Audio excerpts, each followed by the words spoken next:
Olá, olá, alunos! Tudo bem com vocês? Eu, professora Karine, disciplina de Biologia, vim trazer aqui uma lista excelente, 50 questões para a gente revisar todo o conteúdo que está disponível para vocês aí nas nossas aulas, tá? Principalmente você aí, concurseiros aí dos CBMs aí do Brasil inteiro, concurseiros aí de Minas Gerais, nesse estado maravilhoso. Vou puxar sardinha aqui pro meu estado. Vamos lá então. Muita atenção! Papel, caneta na mão, pega a lista aí, você, né, que tá com a lista na mão, para anotar as dúvidas. Ficou com dúvida em alguma questão? Acompanha comigo. Questão 1. Heróis de farda, policiais e bombeiros militares ajudam até em nascimento de bebês. Ao se aproximar de uma aglomeração ao redor de um carro, o bombeiro percebeu que se tratava de uma mulher em trabalho de parto. O bebê já estava nascendo. Foram 2. Os bebês eram gêmeos univitelinos, disse. Então, eles são um contexto, nós temos aqui um parto. Bebês univitelinos são aqueles bebês, né, os gêmeos idênticos, que compartilham o mesmo material genético, o mesmo DNA. Tá ok? Vamos analisar, então, o que essa questão está nos pedindo.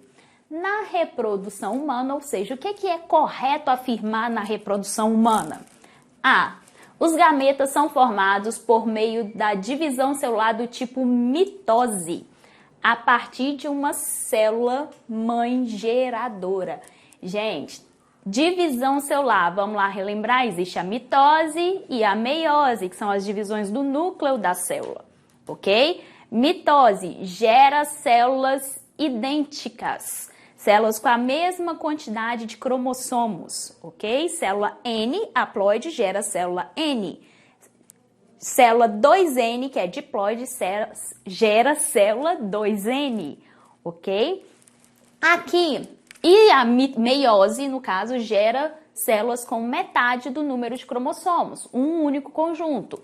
Célula 2N gera célula N. A principal característica aqui dos gametas é ser célula N, célula haploide, que tem metade apenas do conjunto de cromossomos. E gametas, anota a dica aí, falou de produção de gametas, sempre é meiose. Mitose não gera gametas, ok? Então aqui falou ó, que os gametas são gerados a partir de mitose. Errado, não, é meiose, então essa está incorreta. B. Gêmeos univitelinos idênticos são formados a partir da meiose de um zigoto, que se divide em 2. Olha só, aí, professora, você acabou de falar que gameta é gerada a partir de meiose, então tá certo isso aqui? Não. Por que não? Porque aqui nós já estamos falando do zigoto. O zigoto, ele tem origem com a fecundação. Juntou gameta feminino, gameta masculino, óvulo, espermatozoide, gerou o zigoto, a célula ovo. Essa célula ovo, no caso, uma única célula, o zigoto, vai sofrer diversas divisões, mitose, mitose, mitose, e vai gerar o ser, o feto, o embrião, ok? Aqui falou que os gêmeos univitelinos são formados a partir da meiose do zigoto. Não.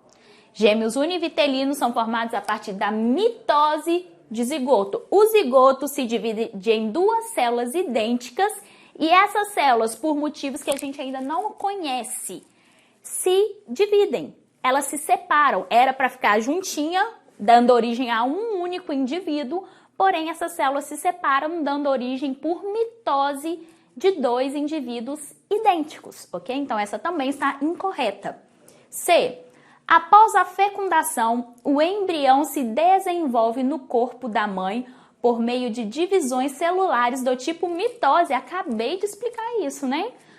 Após a fecundação, após o encontro de ovócito e espermatozoide, gera o zigoto se desenvolverá no útero da mãe através de diversas mitoses, dando origem a células se dividindo em células iguais, se diferenciando né, nos diferentes tecidos e assim por diante. Então, sim, essa é a nossa alternativa correta. Vamos só analisar a última, né, para a gente ver o porquê que ela está errada.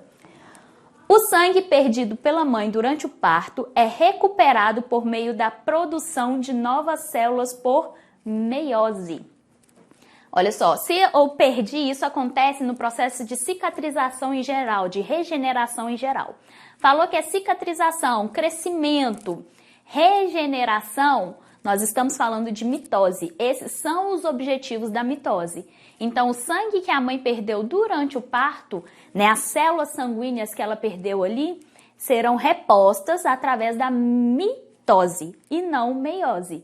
Porque a mitose que dá origem às células idênticas àquelas que ela perdeu. E não a meiose que dá origem, né, às células somente com a metade do DNA, metade do cromossomo, o que não rola. Então, por isso que essa está incorreta. Então, questão 1, gabarito, letra C. Vamos então para a questão 2. Para fazer um resgate, os bombeiros foram avisados que passariam por uma lagoa conhecida popularmente pela ocorrência da doença do caramujo, ou doença da barriga d'água. Nesse resgate, os bombeiros não poderiam entrar na água, porque então falou aqui, ó, da doença do caramujo, ok? A doença do caramujo, gente, ela é chamada, o nome dela é esquistossomose. Ok? Então, vamos analisar a questão, as alternativas, né, para a gente achar aí qual é a correta. A. Ela contém protozoários que possuem o caramujo como hospedeiro e causam a teníase. Existem vários erros nessa frase, vamos ver quais são. Primeiro, a esquistossomose, ela não é causada por um protozoário, ela é causada por um verme, né, os eumintos da vida aí. Ela é causada por um verme, tá? Chamada de Esquistossoma mansoni, o nome científico, né, do agente causador. Então, não é um protozoário, ok? Sim, o hospedeiro intermediário é um caramujo, é um gastrópode. Porém, não causa a teníase, causa a esquistossomose. B. A doença é causada por um vírus que pode entrar no corpo pelas vias digestórias e respiratórias e se desenvolve no intestino humano.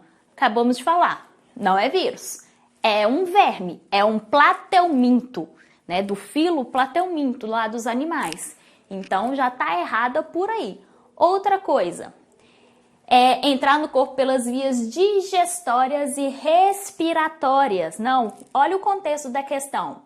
Passariam por uma lagoa, onde, né, era popularmente conhecida por disseminar aí essa doença. A larva, né, o miracídio, que causa, no caso, que vai penetrar no hospedeiro final, que somos nós seres humanos, eles penetram através da pele, tá? Então, quando tem contato lá com a água do lago, que está contaminada pelo caramujo, né, que está contaminado pelo miracídio, pela larva que penetra no ser, então, ao ter contato com a pele, essa larva penetra. Então, não é através das vias digestórias e respiratórias, através da pele. C. Ela possui vermes parasitas que penetram pela pele do corpo e causam a amebíase, né? Você lê metade da questão, você aí que está ansioso para terminar a prova rápido. Vai ler metade da questão. Ela possui vermes parasitas, ok? Verme parasita, que penetram na pele. Sim, pela pele. Ok, então tá certo, vou marcar essa. Não, calma aí. Leia com atenção até o final da alternativa. Por quê? E causam a amebíase? Não é a amebíase, é a esquistossomose. Então essa também está errada. E a última, a doença é causada por um verme que possui o caramujo como hospedeiro intermediário das larvas que penetram o corpo humano. Sim, causada por um verme, o Esquistossoma mansoni, que tem o caramujo como hospedeiro intermediário, ou seja, é no caramujo onde vai desenvolver o ovo do verme, vai se desenvolver na larva, a larva é liberada ali no ambiente, no caso na água, essa larva penetra na pele, no caso, né, dos nossos bombeiros que estão ali tentando fazer um resgate. Então, letra D é a nossa alternativa correta. Tranquilo demais, né? Viram que facinho depois que você assiste às aulas, se prepara, uma questão dessa você tira aí, você concurseiro tira de letra. Número 3. Um grupo de estudantes do ensino médio realizou uma pesquisa para fins de trabalho escolar e encontrou a seguinte afirmação em um dos livros de biologia. Houve um intercâmbio de matéria e energia entre os organismos e o meio abiótico. Partiram para uma discussão em grupo buscando a melhor definição e chegaram à conclusão de que esse é um conceito que define, olha só, houve um intercâmbio, troca de matéria e energia entre os organismos, seres vivos e o meio abiótico, ou seja, os seres não vivos ali. Essa é a definição de quê, gente? A troca, a relação, é o que a ecologia estuda, né? Essa relação entre ser biótico e abiótico. Como que a gente define o que é isso? Isso é o conceito, né, para ecossistema. Ecossistema, então, é essa relação entre ser vivo e ser não vivo, esse intercâmbio, essa troca de matéria e energia, ok? Entre os seres vivos. Por que não comunidade? Comunidade a gente fala somente de ser vivo, tá? Somente organismos, seres bióticos. Então, estamos considerando também os seres não vivos. Biosfera. Biosfera é o conjunto de todos os ecossistemas, tá ok? Biosfera é todo local, toda região capaz de sustentar a vida. O conjunto de todas essas regiões é o que a gente determina como biosfera. Biótopo, no caso, biótopo é o local, tá? Então, não é só... Aqui nós estamos falando de ser vivo e seres não vivos. Biótopo a gente fala somente do local onde está encontrado aquele ser vivo. E população, no caso, é a população de indivíduos da mesma espécie. Tá falando também somente de ser vivo. Então, a alternativa correta é ecossistema. Letra A. Questão 4. A cobra coral Erythrolampus aesculapi tem hábito diurno, alimenta-se de outras cobras e é terrícola, ou seja, caça e se abriga no chão. A jararaca, Botrops jararaca, tem hábito noturno, alimenta-se de mamíferos e é terrícola. Ambas ocorrem no Brasil, na floresta pluvial costeira. Essas serpentes, o que foi falado aqui no contexto? Falou o estilo de vida, como as duas espécies vivem. Uma, hábito diurno. A coral, hábito diurno. A jararaca tem hábito noturno. Então, só por aí vocês veem que o estilo de vida das duas não é o mesmo, ok? A coral caça e se abriga no chão. A jararaca alimenta-se de mamíferos e é terrícola, não se abriga no chão. Então, aqui o estilo de vida é totalmente diferente, ou seja, o seu nicho ecológico é diferente. Porém, elas têm alguma coisa em comum. O que elas têm em comum? Além de ser terrícola, que falou ali. Olha só, as duas se abrigam na floresta pluvial costeira. Você sabe me falar que bioma é esse? Floresta pluvial costeira? Aqui o bioma brasileiro, que é uma floresta pluvial costeira, é a Mata Atlântica. Então, as duas são encontradas no bioma Mata Atlântica. E aí, essas serpentes disputam o mesmo nicho ecológico? Nicho ecológico é a profissão da espécie, ou seja, o seu estilo de vida, o papel que ela desempenha ali no ecossistema. As duas têm estilos de vida diferentes, então não, elas não disputam o mesmo nicho ecológico. B. Constitui uma população? Queridos, população se é somente espécie, mas professora, as duas são cobras. São cobras sim, mas são espécies diferentes, ok? Tanto é que a questão deixou muito claro, olha só, o nome científico das duas. A gente observa que são totalmente diferentes. Elas não pertencem nem ao mesmo gênero, de tão diferentes, espécies tão diferentes que são. Então, não é população. C. Compartilham o mesmo habitat. Habitat, lembra o que é habitat? É onde habita, ou seja, o local onde a gente encontra. Não falou que elas habitam, são encontradas na floresta pluvial costeira? Ou seja, elas possuem o mesmo habitat. Então, vamos sim ter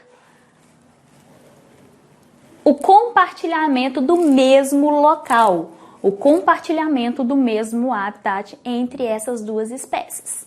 Realizam competição intraespecífica, só realiza competição, tá? Seja intraespecífica, ou seja, dentro da mesma espécie, ou interespecífica, que são espécies diferentes, aqueles organismos, aqueles indivíduos que compartilham habitat e nicho ecológico. Se não compartilham os dois, então não há competição. E outro detalhe, aqui falou intra. Intra, você vai lembrar intra, ó, dentro da mesma espécie. São espécies diferentes. Então, não, elas não realizam competição. Vamos lá, então. Questão 5. A proliferação de pragas urbanas, como o mosquito da dengue, baratas, cupins, formigas, pombas, dentre outras, tem explicação biológica. Ela ocorre pela falta de predadores naturais. O mosquito Aedes aegypti, por exemplo, não estaria causando tanto estrago se anfíbios como sapo, rã e perereca não estivessem quase extintos em Bauru, São Paulo. O mesmo pode ser dito do beija-flor, um dos mais eficientes aliados contra o mosquito da dengue no perímetro urbano. Outra importante aliada é a lagartixa. Com base nos conceitos de população, comunidade, cadeia e teia alimentar, pode-se afirmar que, olha só, uma questão trazendo aí um problema ambiental, né? A proliferação de pragas no ambiente urbano, principalmente, né, ratos, os roedores e as baratas, que são problemas, né, causados pelo acúmulo de lixo. Isso, os mosquitos também. Isso seria controlado se a gente não alterasse ações antrópicas, ações humanas, não alterasse tantos ecossistemas, isso estaria controlado, a cadeia alimentar equilibrada. Porém, pela ação do homem, isso está sendo desequilibrado. Gente, esse é um conteúdo, tá? Ecologia, isso aqui é uma questão, né, que a gente trabalha lá na ecologia. Isso aqui cai muito em concurso. Os concursos amam cobrar ecologia. Então você aí, concurseiro que vai realizar aí concurso, né, CBM principalmente, né, que nossa disciplina biologia, ela tá presente aí muito fortemente no CBM do Brasil inteiro, mas principalmente CBM Minas Gerais. É o que cobra a biologia mais pesada, é o CBM Minas Gerais. Muita atenção a esse tipo de questão, a esse conteúdo principalmente, ok? Então, com base nisso, ó, população, comunidade, cadeia e teia alimentar. Vamos dar uma relembrada? População, conjunto de indivíduos da mesma espécie. Comunidade é o conjunto de indivíduos, tá? Seja espécies diferentes. Cadeia, sequência ali de alimentação, é o fluxo de matéria e energia na sequência alimentar dos seres vivos. E teia alimentar, eu tenho um conjunto de cadeias alimentares interligadas, ok? Vamos analisar então. O conjunto de baratas na região forma uma comunidade, a quais são consumidoras primárias. Conjunto de baratas forma uma comunidade, as quais são consumidoras primárias, ou seja, barata, ela é consumidor primário é sempre herbívoro, tá? Consumidor primário é aquele que se alimenta do produtor, de um vegetal. Não, as baratas não formam uma comunidade, elas formam uma população. B.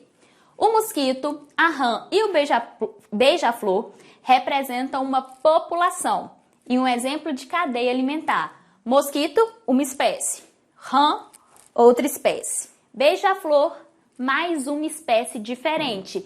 Então, nós não formamos uma população com esses seres vivos. Isso aí forma uma comunidade. C.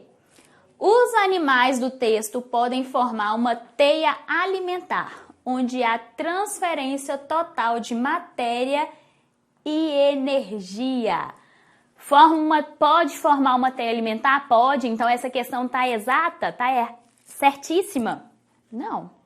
Por que não? Porque em uma cadeia alimentar ou uma teia alimentar, há fluxo, ou seja, há transferência de matéria e energia. Porém, essa transferência, ela não é total, tá? É parcial, principalmente a energia. Fluxo de matéria é cíclico. É um ciclo, ó. É cíclica, né? O fluxo de matéria é cíclico. Então, vai passando de um ser vivo e volta, decompositores fazem a ciclagem desses nutrientes e volta lá no produtor. Porém, e principalmente o fluxo de energia não é cíclico, é unidirecional, vai em uma única direção e sem contar que o que passa de um nível para o outro na cadeia alimentar é somente 10%. Então, não é total, é parcial. D. Baratas e lagartixas formam uma população. E para as lagartixas, as baratas são produtoras de alimento. Beleza, as lagartixas se alimentam da barata, então a barata é o produtor de alimento da lagartixa? Não, gente, muita atenção com esse tipo de interpretação. Ok? Só é considerado produtor na cadeia alimentar os seres que são autotróficos. Você vai lembrar lá do conceito de autotrófico lá do ensino fundamental que você estudou. Autotrófico é aquele organismo, aquela espécie, aquele ser que realiza a produção do seu próprio alimento, ou seja, produz seu próprio alimento. Apesar de que nós vimos lá na aula que esse não é o conceito exato, tá? Mas você pode lembrar disso na hora da prova. Então, baratas são produtoras de alimento? Não. Elas são consumidoras, tá? Baratas são consumidores primários e as lagartixas vão ser os consumidores secundários. Barata não produz seu próprio alimento, ela é um consumidor, então ela não é produtora. E a última é mosquitos, formigas, sapos, lagartixas e beija-flores formam uma comunidade? Beleza, nós temos aqui, ó, várias espécies, então forma uma comunidade, até aí tudo bem. As formigas podem ser consumidoras primárias e as lagartixas consumidoras secundárias. Sim, se as formigas se alimentarem de folhas, né, seiva das árvores, sim, elas são consumidoras primárias. São aquelas que estão se alimentando do produtor, que é o vegetal, as folhas, as árvores. E a lagartixa, como ela se alimenta das formigas, do consumidor primário, então sim, elas são classificadas como consumidoras secundárias. Então, nós temos aí nossa alternativa correta, letra A. Viu que ficou facinho, gente? Muita atenção para ler e interpretar corretamente, né, os conceitos e palavras que estão falando nesse tipo de questão. Questão 6. Os manguezais são florestas altamente produtivas que impulsionam uma complexa cadeia alimentar marinho-costeira. O que está sendo representado na figura A. Partes de plantas e animais mortos formarão a serrapilheira. Normalmente 70% são folhas, que se depositam sobre o solo e ou sobre a água dos rios, estuários e lagoas, o que está mostrando na figura B.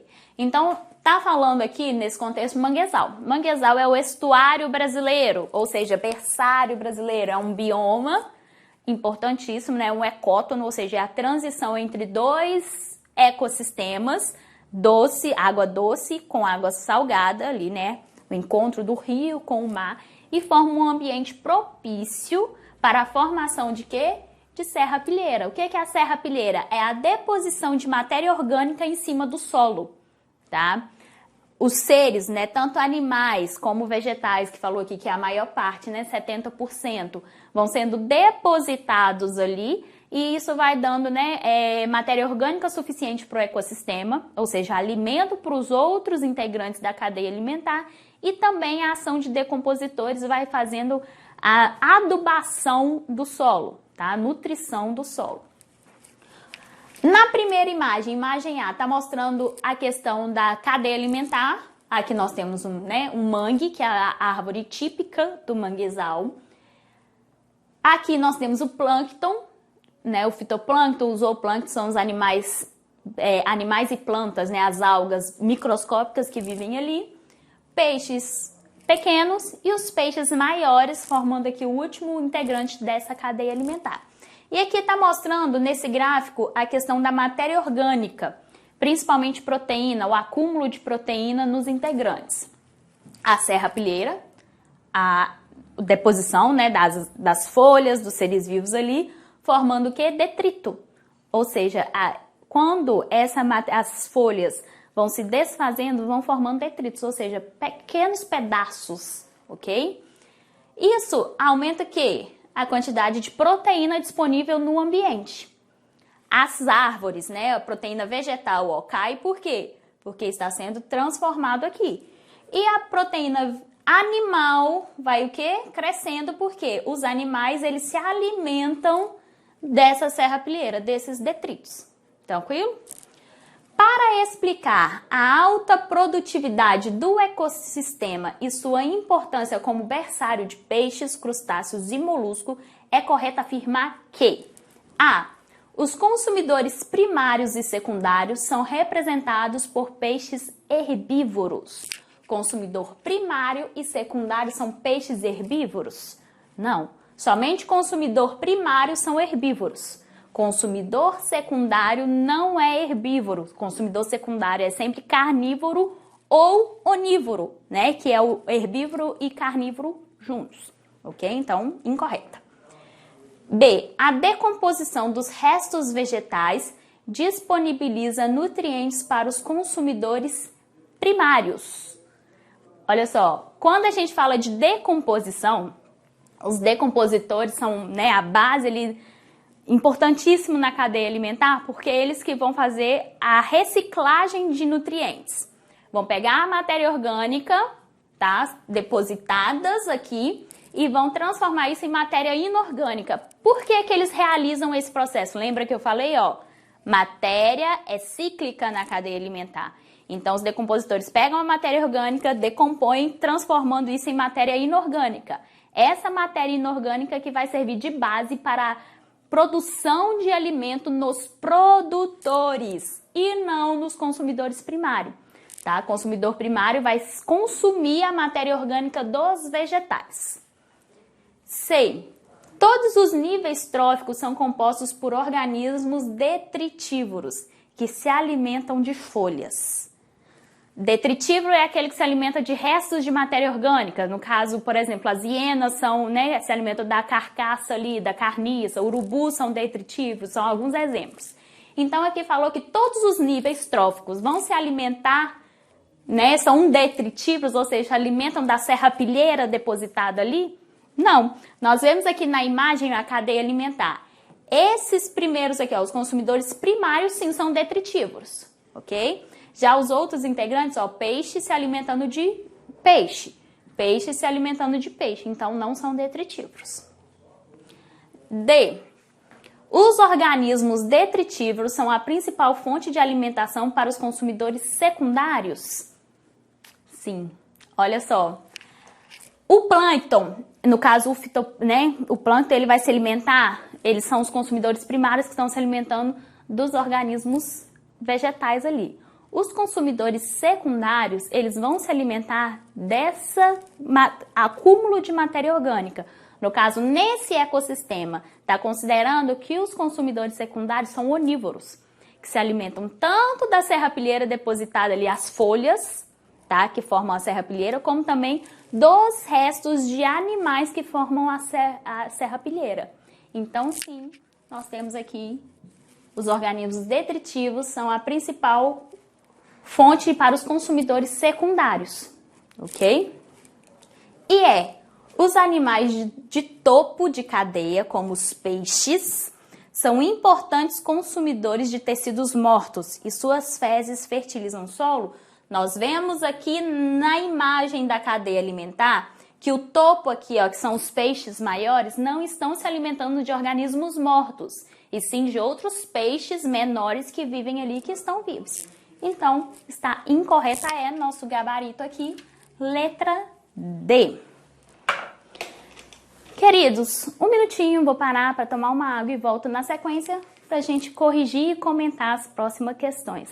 Não saia daí.